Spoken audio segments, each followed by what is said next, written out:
দুজনের সম্পর্ক কি বিচ্ছেদ করা যাবে? তাদেরকে কি আলাদা করে দেওয়া যাবে? কারণ কিছু মানুষ এতটা কষ্ট পাচ্ছেন, তার কারণ হলো আপনার সন্তান এমন একটা ভুল কাজ করেছে যে আপনি চাইছেন না যে আপনার সন্তান সেই সম্পর্কে থাকুক। আপনি তাকে টেনে আনতে চাইছেন, বের করে আনতে চাইছেন।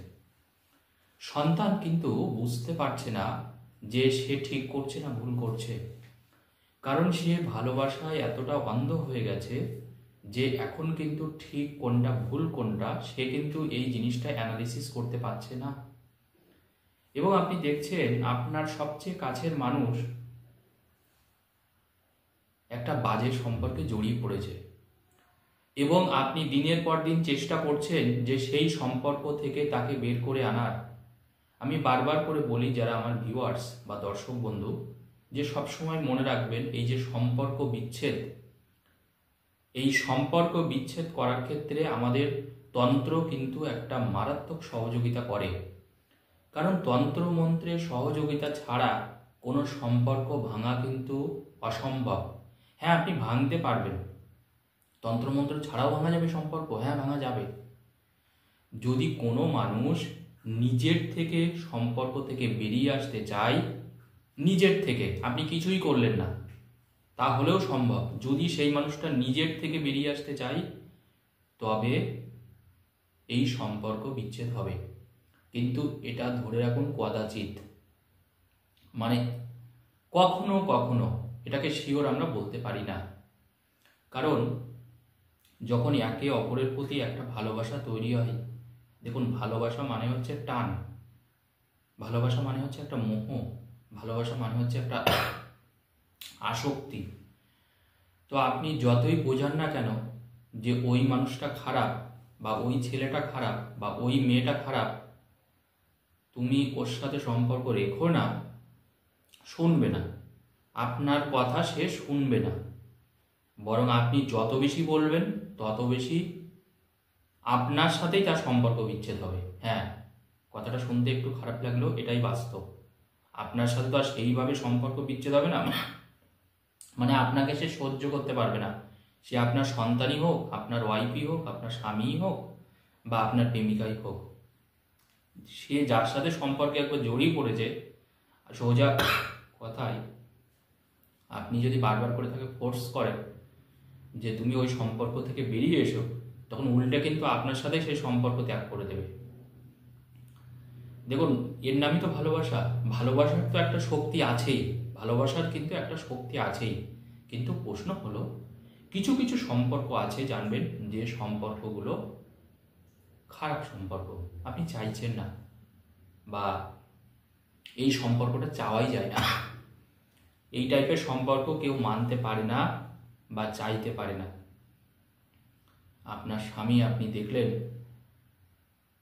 যে 10 বছর সংসার করার পরে উনি আরেকজনের সাথে সম্পর্কে জড়িয়ে পড়েছে, তা আপনি কি চাইতে পারবেন যে না উনি ওনার সাথে সম্পর্ক করুক? কারণ দেখুন, স্বামী স্ত্রীর ভালোবাসার ভাগ কেউ দেয় না পৃথিবীতে, সব কিছুর ভাগ হয়, স্বামী স্ত্রীর ভাগ কেউ দেয় না। তো যাই হোক, দেখুন আপনি দেখলেন আপনার ওয়াইফও হয়তো অন্য কোনো সম্পর্কে জড়িয়ে পড়েছে, আপনি চাইছেন না, আপনি মোট কথা তাকে ফিরিয়ে আনতে চাইছেন।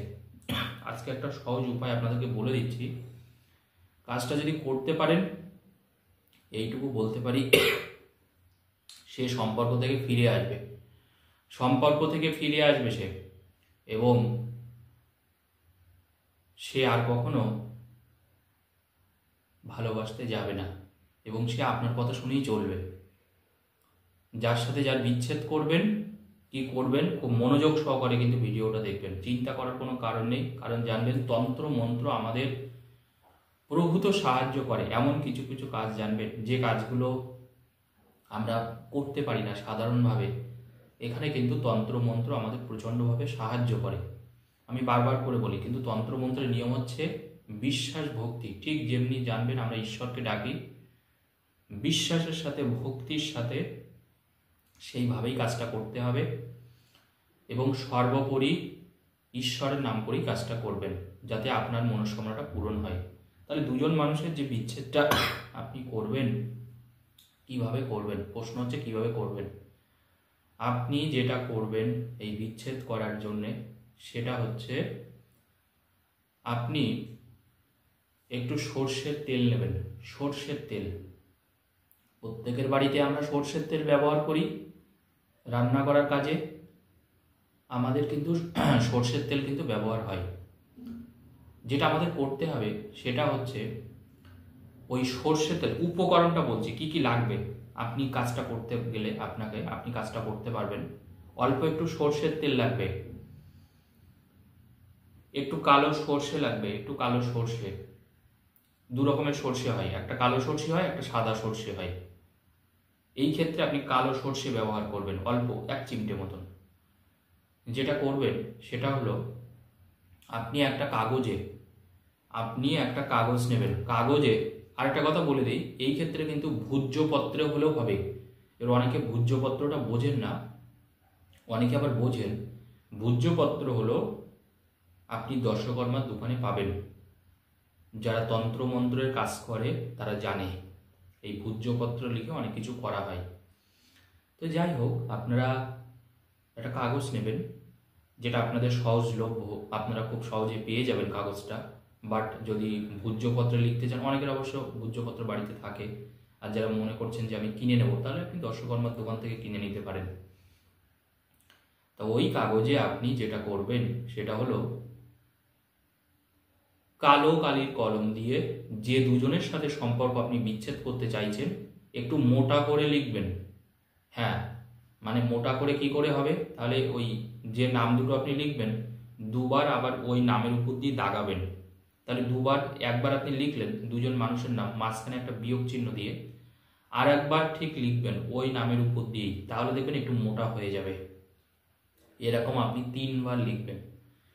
মনে করুন আমি বি আর সির মধ্যে বিচ্ছেদ করব, তাহলে কি লিখবো, বি মাইনাস সি, ঠিক নিচে বি মাইনাস সি, ঠিক তার নিচে বি মাইনাস সি। এইভাবে দুজন মানুষের নামটা লিখে দিলেন, আর নামটা লেখার পরে আর একবার করে ওর উপর দিয়ে লিখে দিলেন, তাহলে দেখবেন মোটা হয়ে গেল। ওই নামটা লেখার পরে আমি বলেছি উপকরণ, বলেছি আপনাকে কি কি বলেছি, 1 চিমটে মতন কালো সর্ষে বলেছি, অল্প একটু সর্ষের তেল বলেছি। কি করতে হবে এবার যেটা করতে হবে, ওই যে কালো সর্ষেটা আপনি ওর উপরে একটুখানি সর্ষের তেল দিয়ে দেবেন, একটু সর্ষের তেল দিয়ে দেবেন, কালো সর্ষের পরে একটু সর্ষের তেল দিয়ে দেবেন, যাতে করে কালো সর্ষেটা ভিজে যায়, অর্থাৎ তেলের উপরে যাতে থাকে, মানে তেলটা যাতে কালো সর্ষের উপরে থাকে।